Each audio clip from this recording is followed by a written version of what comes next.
Nandita Bishnoi. Welcome to my channel once again. So let's start with today's topic, that is mitochondria.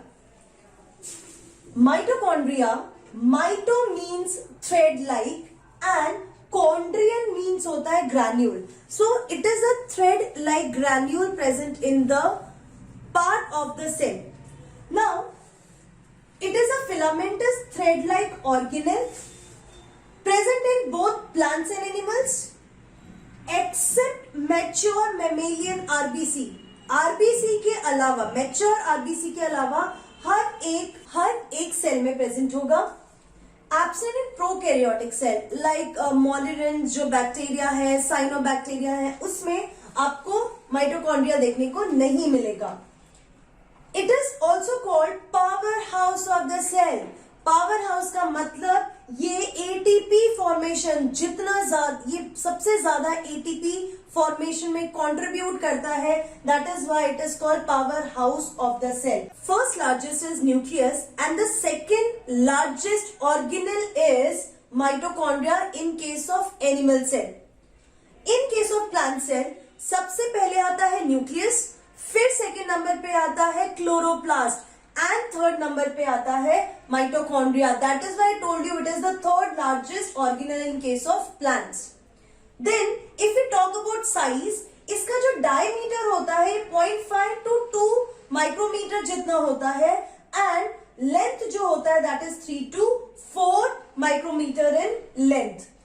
Then let's talk about the number जो होता है ये एक mitochondria पर cell भी हो सकता है. जैसे क्लोरेला जो ये एल्गे है, एल्गे के केस में क्लैमिडोमोनास, क्लोरेला, इनके केस में एक सेल में एक ही माइटोकॉन्ड्रिया होता है. Whereas in case of flight muscle cells of birds it is having 5 lakh around mitochondria in their cells. जितनी एनर्जी रिक्वायरमेंट होती है उस बेसिस पे वहां पे माइटोकॉन्ड्रिया होगा, क्योंकि ये फ्लाइट मसल से फ्लाइंग में इन्वॉल्व होते हैं और कितने दूर दूर तक बर्ड्स को फ्लाई करना होता है. That is why the muscle cells will have more mitochondria and it is related to the metabolic activity, that is the same energy requirement. जो शेप होता है it is having variable shape. ठीक है, इनमें अलग अलग शेप्स आपको देखने को मिल जाएंगे. Then the most important thing is it was mitochondria discovered by Kolliker in flight muscles of birds.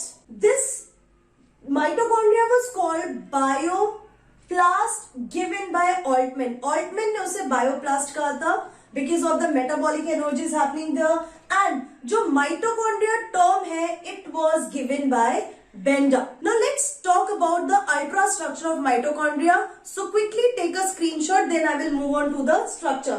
So just in a minute I will explain you. मैंने अभी आपको जनरल कैरेक्टर बताया कि सेल नंबर, शेप, एक cell में कितने mitochondria हो सकते हैं, उनका शेप क्या हो सकता है, length, diameter. It is the second and the third largest, second in plant and third in the second in animals, third in the plants.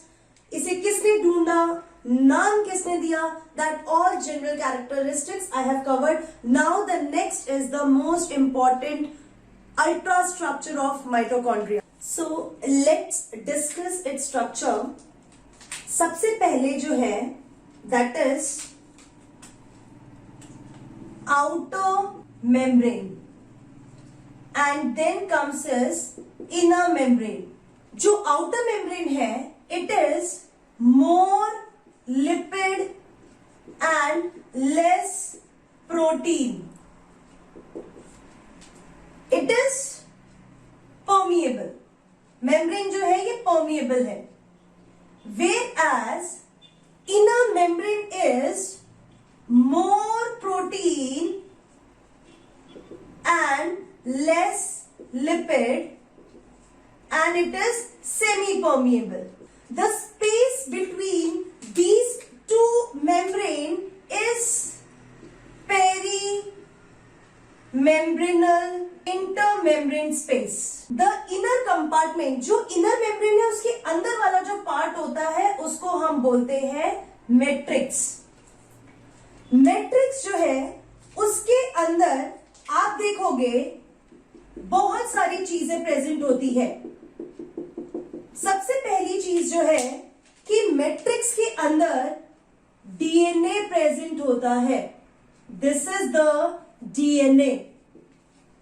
Then matrix के अंदर राइबोसोम प्रेजेंट होता है। Ribosomes are also present in the matrix of mitochondria. अब क्योंकि DNA भी present है and ribosome भी present है, फॉर दीज टू रीजंस हम इसको बोलते हैं semi autonomous organelle. Why? Because they can replicate themselves. ठीक है, वो खुद को रेप्लिकेट कर सकते हैं। तो मैंने आपको बताया mitochondria power house of the cell है एंड माइटोकॉन्ड्रिया के पास मैट्रिक्स के अंदर सारी इंपॉर्टेंट चीजें प्रेजेंट है। क्लियर? दो मेम्ब्रेन के अंदर जो है दैट इज द मैट्रिक्स। ये खुद को रेप्लिकेट कर सकता है because of the presence of ribosome and DNA in its matrix. तो ये जो मैंने इंटरमेम्ब्रेन स्पेस बोला है, इसको आप पेरी माइटोकॉन्ड्रियल स्पेस भी बोल सकते हैं। Peri mitochondrial space.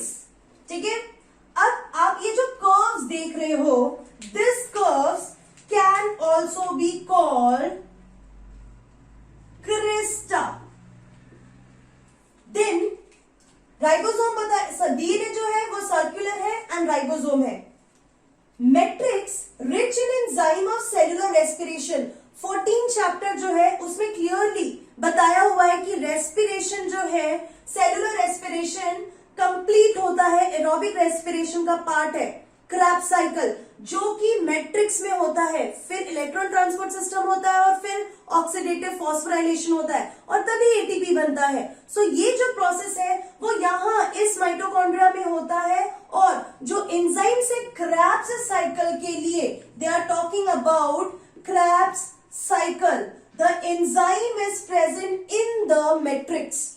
Second is they are rich in divalent ion, जैसे मैंगनीज, मैग्नीशियम, आयरन, ये सब डाइवेलेंट आयंस भी मैट्रिक्स में प्रेजेंट है।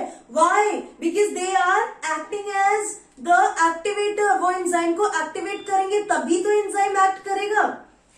Next is mitochondrial DNA rich in, अब आपको पता है डीएनए में 4 टाइप के नाइट्रोजनस बेसिस प्रेजेंट होते हैं, ए, टी, जी, सी। ए और टी के बीच में डबल बॉन्ड होता है और सी और जी के बीच में ट्रिपल बॉन्ड होता है। सो माइटोकॉन्ड्रियल डीएनए जो है वो सी जी रिच है और इनके बीच में ट्रिपल बॉन्ड होने की वजह से हाई डीनेचरेशन टेम्परेचर, आपको ज्यादा टेम्परेचर प्रोवाइड करना पड़ेगा इसको डीनेचर करने के लिए। डीनेचर मतलब इसका नेचर चेंज करने के लिए, शेप चेंज करने के लिए ज्यादा टेम्परेचर प्रोवाइड करना पड़ेगा। वही अगर आप देखोगे ए और टी के बीच में डबल बॉन्ड है तो उसकी वजह से रिलेटिवली कम टेम्परेचर प्रोवाइड करना पड़ता है उनको डीनेचर करने के लिए। नेक्स्ट इज जो राइबोसोम होता है यूकैरियोट्स के माइटोकॉन्ड्रिया में, that is of 70S type. But जो मैमेलियन माइटोकॉन्ड्रियल राइबोसोम होता है, मैमल्स के केस में सिर्फ जो राइबोसोम होगा वो 55S टाइप है। याद रखना, नीट के लिए बहुत इंपॉर्टेंट क्वेश्चन है एंड इट्स सब यूनिट इज 38 एंड 28S। अब ये जो 70S है बाकी सारे यूकैरियोट्स में होता है। Same ribosome which is there in case of prokaryotes. So clear? सारी प्रोकैरियोट्स में, यूकैरियोट्स और प्रोकैरियोट्स में जितने भी प्रोकैरियोट्स होते हैं, आपको पता है उसमें माइटोकॉन्ड्रिया प्रेजेंट नहीं होता, उसमें एकमात्र राइबोसोम्स होते हैं जो साइटोप्लाज्म में होते हैं, तो उनके राइबोसोम प्लस हम जो भी यूकैरियोटिक सेल्स होते हैं उनके माइटोकॉन्ड्रिया में जो राइबोसोम होगा वो होगा 70S टाइप सेम। बट सिर्फ मैमेलियन माइटोकॉन्ड्रिया में आपको 55S टाइप ऑफ राइबोसोम मिलेगा, जिसकी ये 2 सब यूनिट्स हो गए। नेक्स्ट इज जो मीजोसोम है, इफ यू रिमेंबर मैंने आपको बताया था बैक्टीरिया के केस में there is an infolding of the membrane, plasma membrane, and that mesosome helps in respiration, cellular respiration. That is why we call mesosome analogous to mitochondria in case of prokaryotes. Again, neat important.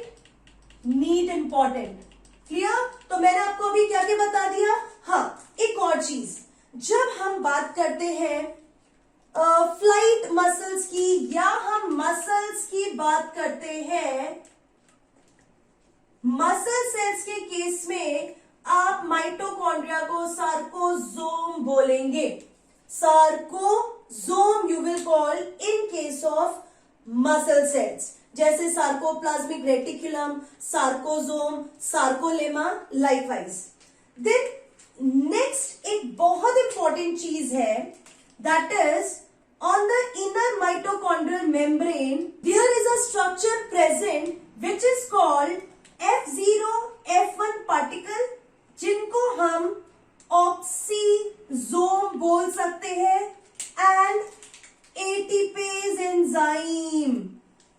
Right, ATP synthesis में this is the most important thing which you have to remember. This is oxysome, this is ATPase enzyme. It is having two subunits. F0 जो होता है वो trans membrane होता है और F1 होता है वो टुवर्ड्स द मैट्रिक्स होता है. सो इसकी वजह से ही जब हाइड्रोजन का मूवमेंट होगा in the matrix from this perimitochondrial space, ATP will be formed.